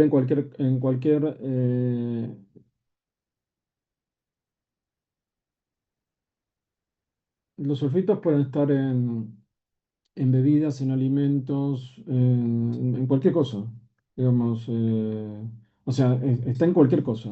El sulfito, sobre todo, está en la bebida fermentada. Es decir, ¿cómo vos te das cuenta si el paciente puede tener una alergia a los sulfitos o no? Por la bebida fermentada, el vino, la cerveza, el champán, sobre todo si es de origen nacional. Y esto no es menor esto que te voy a decir. También en alimentos procesados, también en frutas vegetales procesados, por ejemplo, los encurtidos, los que van en vinagre, porque el vinagre tiene sulfitos.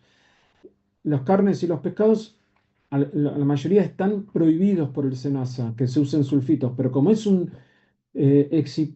conservante que conserva el alimento, lo usan sin asco. ¿Qué pasó? En los 80, en los 80, eh, sí, 84, 85, Estados Unidos tuvo una epidemia de pacientes con alergia a los sulfitos y de hecho tuvo muertes. Y de hecho la gente lo usaba, o sea, las amas de casa compraban el sobre con sulfitos para metérselo al alimento, como un conservante.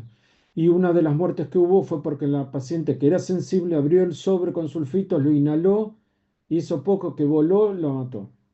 ¿Sí? ¿Qué es lo que hizo FDA? Lo que hizo la FDA, que en realidad es la USDA, porque es como el SENASA argentino, lo que dijo fue, vamos a hacer una política contra los sulfitos, ¿sí? Entonces, prohibió que estén más de 10 partes por millón. Muy bien, los sulfitos eh, se vio que producía síntomas dermatológicos, gastrointestinales, respiratorios, incluso reacciones sistémicas como te dije, ¿no? Eh, y entonces, ¿qué pasó en Estados Unidos? Lo que pasó en Estados Unidos es que fruto de una política muy agresiva, en pocos años se pasó de 700 pacientes a 3 pacientes reportados. ¿Qué pasa en la Argentina? ¿Qué les parece? Micaela Estrada, ¿qué te parece que pasó en la Argentina?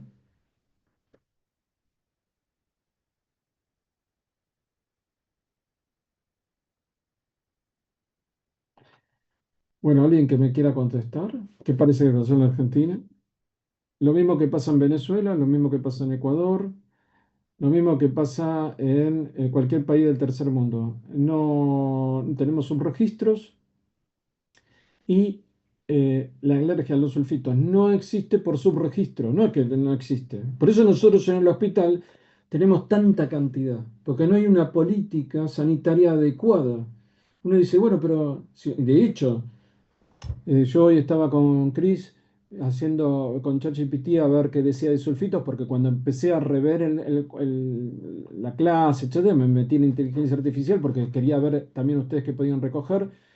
Y decía, no existe básicamente. Digo, claro, no existe. Y para nosotros reexiste, no que existe. Es todos los días, estoy cansado de ver pacientes con sulfitos, pero de todo tipo.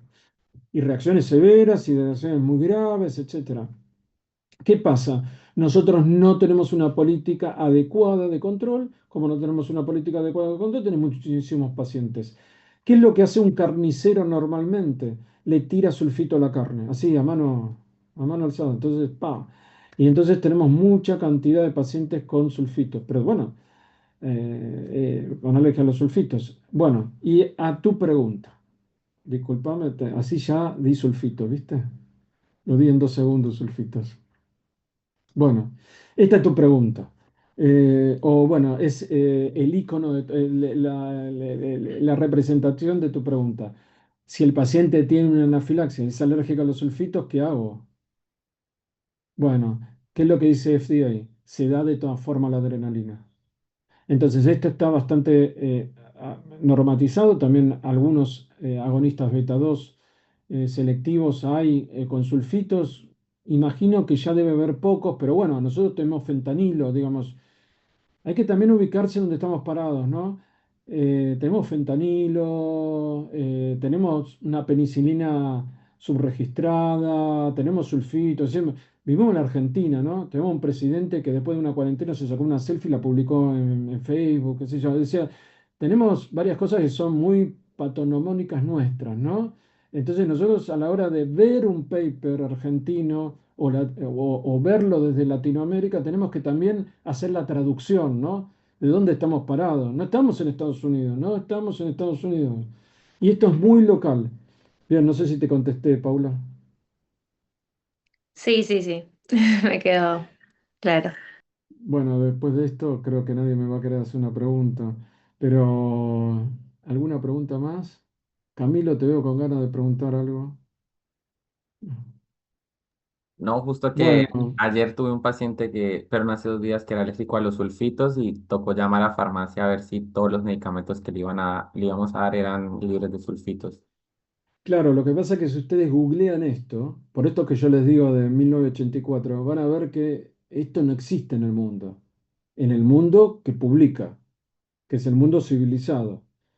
Entonces nosotros ahora tenemos que empezar a publicar de el tercer mundo. Bueno, que la idea es publicar, creo que Tatiana quería hacer algo con sulfitos, etcétera, así que seguramente engancharemos algo por ahí. Pero es que esto está estudiado. Más, nosotros, nuestra experiencia es que hay mucha asulfito IgE mediado. ¿Qué es lo que pasaba en los 80 y pico cuando se estudió esto? En fin, podría aburrirlos con pruebas inmunológicas, pero no lo voy a hacer. Estoy tentado, pero no lo voy a hacer. Eh, ¿Alguna pregunta que me quieran hacer? Plantéeme algún paciente. A ver, algo que les pasó en clínica, algo que les gustaría hablar de algún paciente, así resolvemos un caso real.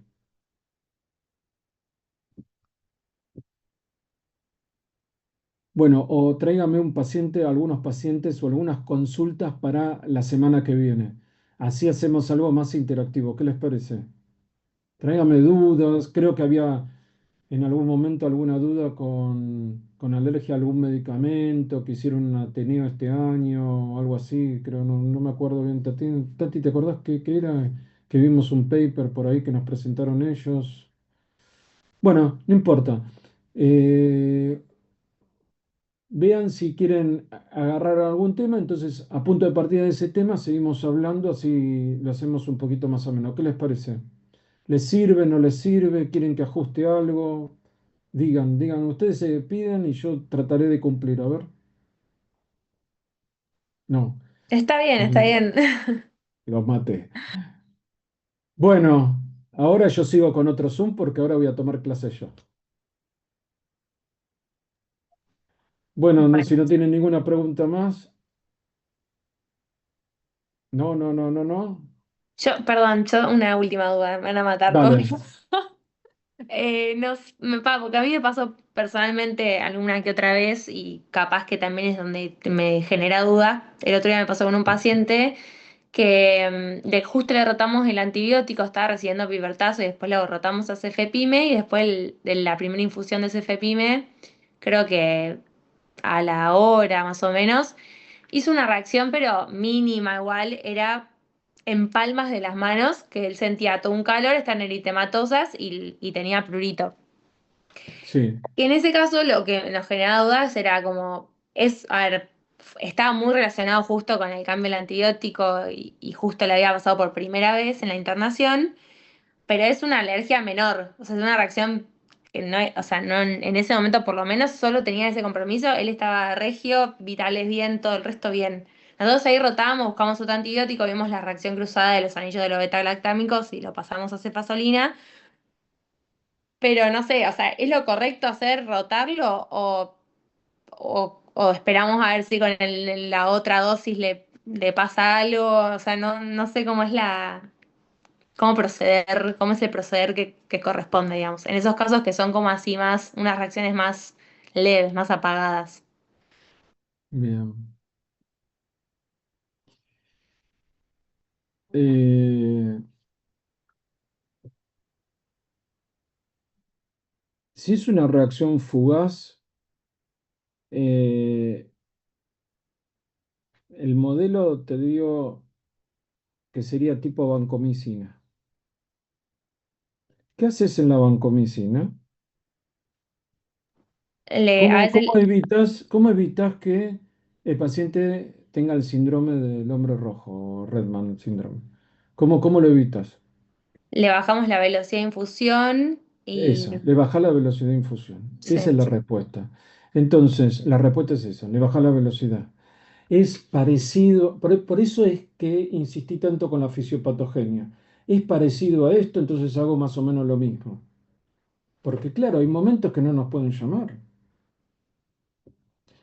a las 3 de la mañana la pueden llamar a Cris, no hay problema. Lo que pasa es que claro, cuando ella hace un mes que está con nosotros, o sea que cuando ya haga 3 años ya no va a atender a las 3 de la mañana. Pero, y vos tampoco. Pero digo, básicamente es ese el tema. Ahora, vamos desde la clínica. Si a mí me decís, le pica la mano, no le quema la mano, le pica la mano, palma y plantas, ahí yo me asusto. Picazón, palmo, plantar, pues me asusto. Me decís, bueno, ¿dónde está? Está en mi experiencia, nada más. Está ahí, ahí me asusto. Ahí sí, no, no me asusto, pero digo, bueno, estoy con adrenalina en la mano. Si le quema, en general, no me asusto tanto. Pero bueno, eso después hay que ver todos los demás síntomas, ¿no? Pero se parece más a un tipo vancomicina. Gracias. ¿Alguna otra cosa? No, de nada. Yo no sé si da tiempo, pero yo que justo me acordé de un paciente que vimos que nos consultó ayer con Tati, cuando hablabas esto de de que el sistema en algún momento se agota. Y ayer tuvimos una consulta de un paciente que 35 años y que tuvo 3 eventos de anafilaxia en el año, que él no los identificó así como anafilaxia, al jugar en la cancha de fútbol sintética, fútbol 5. Entonces él decía justo que terminó el partido de fútbol y al rato empezaba con sentía como picor en las manos, todo un calor, eritema, se le bajó la presión y bueno, justo había como una ambulancia cerca, llegó hasta allá y le aplicaron el decadrón y como que se sentía mejor. El tema es que él nos preguntaba por qué, si jugó todo el año en las canchas de fútbol, solo presentó justo estos 3 episodios. Entonces, claro que como que interrogándolo todo esto, sospechamos que tiene como una alergia al látex por el material de las canchas y todo esto, pero le explicábamos un poco que justamente hubo un intervalo en tiempo entre una reacción y otra, porque su sistema, digamos, se agotó y le dio tiempo como para que en el medio no hiciera reacciones. Cuando él nos contaba las reacciones anteriores a la última que tuvo, que fue esta misma semana, la verdad que las otras habían sido más leves y en esta ya había sentido como edema, o sea, que se le cerraba, él decía, sentí que la lengua se me hinchaba, como que iba a ser el edema de glotis, que justo, nada, consiguió atención médica cercana, porque, bueno, si no, no sabíamos qué pasaba, o sí, pero nada, le explicamos la gravedad de esto y bueno, un poco la explicación, digamos, es como un ejemplo para la explicación de la alergia.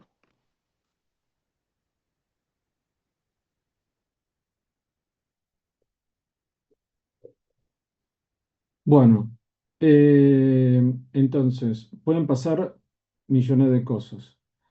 Lo primero es que hay que preguntarle al paciente. La verdad que, indudablemente, yo hace 30 años que hago esto, así que ya lo veo al paciente y sé lo que tiene, ¿no? Porque de tanto preguntar, recuerdo una vez una paciente que estaba en la guardia y me dice, sí, cada vez que como sushi afuera tengo reacción, cuando como sushi porque lo hago en mi casa no tengo reacción. Pero bueno, esto es porque tiene alergia al látex. Se lo dije con mucha certeza, digo, porque cuando, cuando vos comes afuera lo hacen con guantes de látex, pues en ese momento se usaba guantes de látex, cuando lo comes en tu casa no. Y esto es más o menos lo mismo, es decir, por mi mente, pues claro, lo que pasa que es un tema de especialista, ¿no? Digamos, esto realmente es difícil de marcar, por eso que es tan importante que ustedes nos aprovechen, es decir, y ahora le cuento algunas posibilidades. Nos aprovechen, somos muchos, hay pocos hospitales que tienen servicios de alergia activo, nosotros somos uno de los hospitales que tenemos un servicio de alergia muy activo, entonces, digamos, aprovechennos. Bueno, eh, hay muchos ejemplos, está la anafilaxia inducida por el ejercicio, es una de las causas. Esto puede ser porque el paciente comió un alimento al cual es alérgico y necesita hacer actividad física dentro de las 4 horas para generar una anafilaxia. Esto es uno de los tipos de reacciones de hipersensibilidad que está exacerbada por un agente físico, así como me contó uno de ustedes por el calor.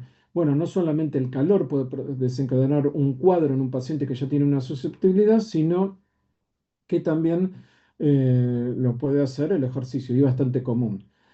¿Qué puede pasar también? Esta es otra posibilidad, la que le puse en pantalla, que es una reacción por un antiinflamatorio no esteroideo. Y acá hay, por ejemplo, dos fenotipos distintos para reacción con antiinflamatorios. Hay el primer fenotipo, que es un paciente que come algún alimento y que ante un alimento se brota. Y después cuando come el alimento y toma el antiinflamatorio, se brota mucho más.